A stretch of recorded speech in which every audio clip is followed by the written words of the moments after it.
मित्रहो, दोन्ही कोण आणि बहुती कोण, रक्षक कोण आणि हितैषी कोण याचा उलगडा आज या स्टेजवरून आपल्या समोर होणार आहे.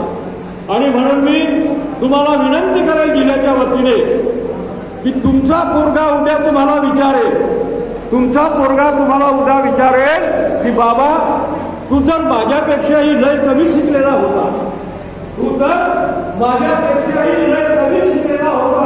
तरी तू नोकरीवर लागला आणि आज पेन्शन मिळत आहे. पण तुझ्यापेक्षा मी एवढा शिकून मी नोकरीवर लागू शकत नाही, मी बेरोजगार होत आहे, तर माझ्यासाठी तू काहीच केलं नाही.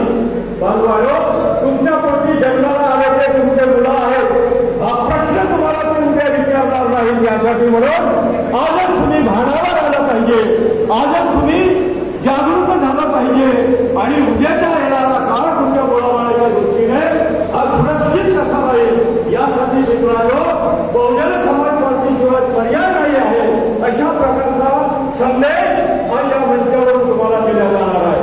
आणि म्हणून जाता जाता मी एक शेर तुमच्या समोर तुमच्याकरिता ठेवतो आणि मी माझी रजा घेतो. हम तो करते है तो तुफा बदल जाता.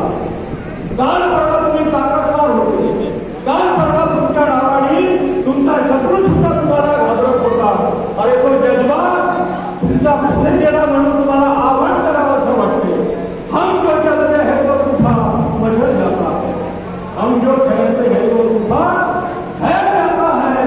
अरे कांग्रेस बीजेपी वालों, कांग्रेस बीजेपी वालों, राष्ट्रवादी शिवसेना वालों, अरे हमें गुमराह करने की हर चीज को हिंसा करना, चुनाव के बाद हमेशा गुमराह हो जाए.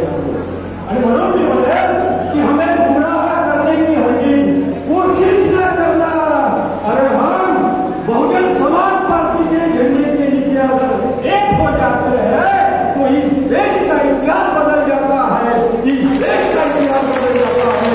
आणि या राज्याचा आणि या देशाचा इतिहास बदलवण्यासाठी मित्रहो, प्रदेश अध्यक्ष माननीय डोंगरे साहेबांच्या नेतृत्वात आणि डॉक्टर सिद्धार्थजी, अशोक सिद्धार्थजी यांच्या मार्गदर्शनामध्ये आणि सोबतच महाराष्ट्र प्रदेश लेवलवरती ही जी नेता मंडळी आहे बहुजन समाज पार्टीची यांच्या नेतृत्वामध्ये या संविधान जनजागरण रॅलीचं आयोजन करण्यात आलेलं आहे.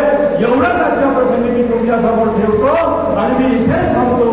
जय हिंद, जय भारत, नमस्कार. धन्यवाद साहेब, खूप खूप धन्यवाद. यानंतर विदर्भ झोनचे इंचार्ज तथा महाराष्ट्र प्रदेशचे महासचिव माननीय डॉक्टर महांजी रायकर सर हे आम्हाला मार्गदर्शन